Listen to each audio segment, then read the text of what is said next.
जी हाँ, किसी भी घर की किचन पूरे परिवार का केंद्र होती है।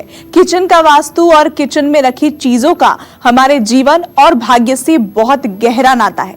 आपको ये जानकर हैरानी होगी कि किचन में रखी छोटी से छोटी चीज आपको ग्रहों के कुचक्र में फंसा सकती है, आपकी सुख शांति छीन सकती है, आपको अर्श से फर्श पर ला सकती है और आपके लिए हर वक्त परेशानी बढ़ा सकती है। इसलिए अपनी किचन में चीजों को सही ढंग से रखें और सही तरह से इस्तेमाल में लाएं, जिससे आपको बरकत मिले, खुशियां मिले, सफलता मिले और ग्रहों की काली छाया आपके परिवार पर कभी ना पड़ पाए। तो चलिए किचन से जुड़ी अपनी चर्चा को शुरू करते हुए बात करते हैं उन लोगों की जिनके किचन में आए दिन मुश्किलें खड़ी हो जाती हैं। ऐसी मुश्किलों की वजह क्या कोई ग्रह है, ये जानते हैं पंडित जी से।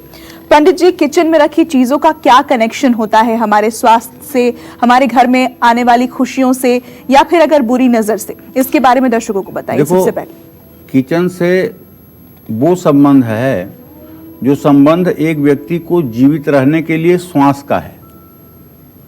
कहते हैं कि पेट न होता तो भेंट न होता, और उस पेट की पूजा करने के लिए वही एक स्थान रसोई है जहां से उसको सप्लाई मिलती है। और रसोई हर समय ज्योतिष शास्त्र के आधार पर हम लोग बताते हैं कि आप अपने साउथ ईस्ट के डायरेक्शन में, जो आपके घर का दक्षिण पूर्व का कोना हो, वहां अपनी रसोई बनाएं। और रसोई ऐसी जगह बनाएं जहां नॉर्थ ईस्ट में पानी का सिंक लग सके, जहां साउथ ईस्ट के कोने में आपका गैस सिलेंडर रह सके, जहां वेस्ट साइड में आपकी फ्रिज रह सके। इस तरह से अगर रसोई की आप परिकल्पना करके और रसोई बनाते हैं तो निसंदेह रूप से उस घर में निवास करने वाले लोगों का स्वास्थ्य अच्छा रहेगा, मन मस्तिष्क अच्छा रहेगा, सब कुछ ठीक रहेगा।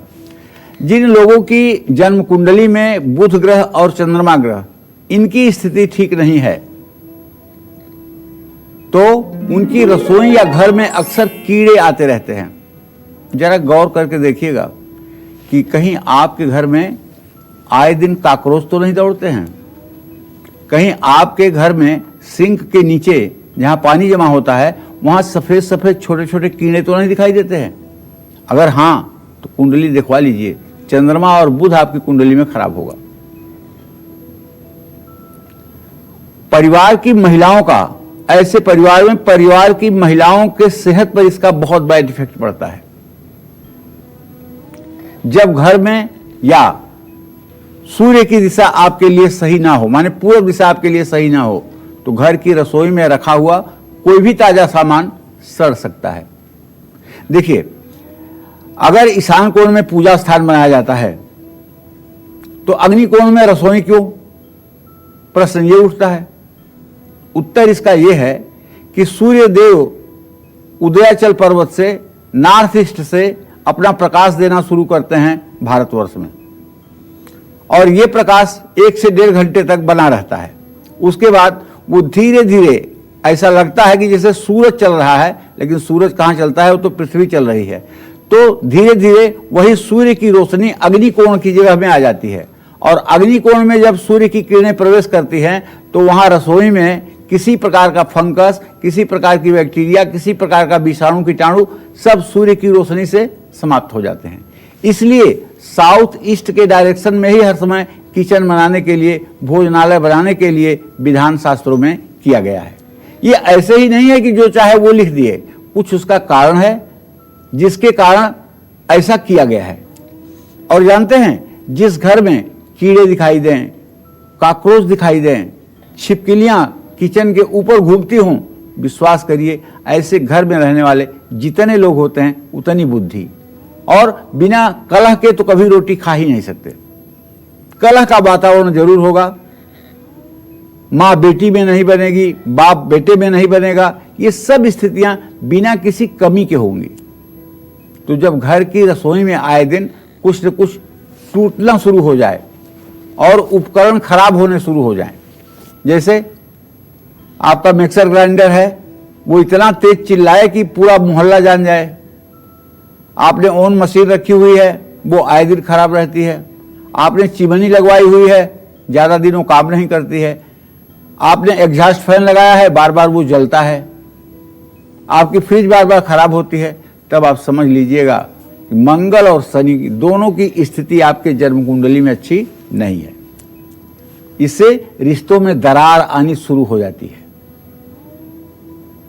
जब आपका राशन जल्दी जल्दी खत्म होने लगे, तो घर में राशन की बर्बादी होने लगे, तब समझ लीजिएगा कि आपके परिवार पर पितर दोष की छाया है। जानते हैं, पितर दोष की छाया के लिए कहीं न कहीं हम और आप भी जिम्मेदार हैं। कैसे? आपने कभी किसी को पिंडदान करते देखा है? नहीं देखा होगा, और अगर देखा होगा तो जवाब यह है, पिंडदान में जौ के आटा, चावल के आटा और काले तिल के आटे से पिंड बनाया जाता है, और वो पिंड भगवान विष्णु को, भगवान शिव को और ब्रह्मदेव को निवेदित किया जाता है, ब्रह्मा विष्णु महेश को। तो ये जब पिंडदान किया जाता है तो हमारे पितरों को इससे मुक्ति मिलती है। तो अब कुछ दिनों से, जब से लोगों के घर में फ्रिज आई है, तो एक नया सिस्टम है कि आटा गूंथ लेंगे और थोड़े से आटे का यूज कर लेंगे, फिर जो बचा आटा होगा उसको फ्रिज में रख देंगे और दूसरे दिन उसी आटे का फिर उपयोग करेंगे। अरे भाई, जब गूथा हुआ आटा साफ सुथरा आप किचन में रख रहे हैं, तो अगर पितर दोष है आपके यहाँ, तो क्या पितर उस आटे पर अपना प्रभाव नहीं दिखाएंगे? मैं विश्वास के साथ कहता हूं, पितरों की उस पर निगेटिविटी, नकारात्मक ऊर्जा आएगी, और उसी को जब आप दूसरे दिन रोटी बनाकर खाएंगे तो आपका भविष्य निश्चित रूप से प्रभावित होगा। तो मैं तो इस कार्यक्रम के माध्यम से अपने सभी दर्शकों से एक ही चीज कहना चाहूंगा कि देखिए, जितना आटे की जरूरत है उतना ही आटा गूंथिए। फ्रिज में अगर आपने आटा रखना शुरू किया है तो कहीं न कहीं से ये आप एक अनर्थ को निमंत्रण दे रहे हैं। नमस्कार, मैं हूं मानक गुप्ता।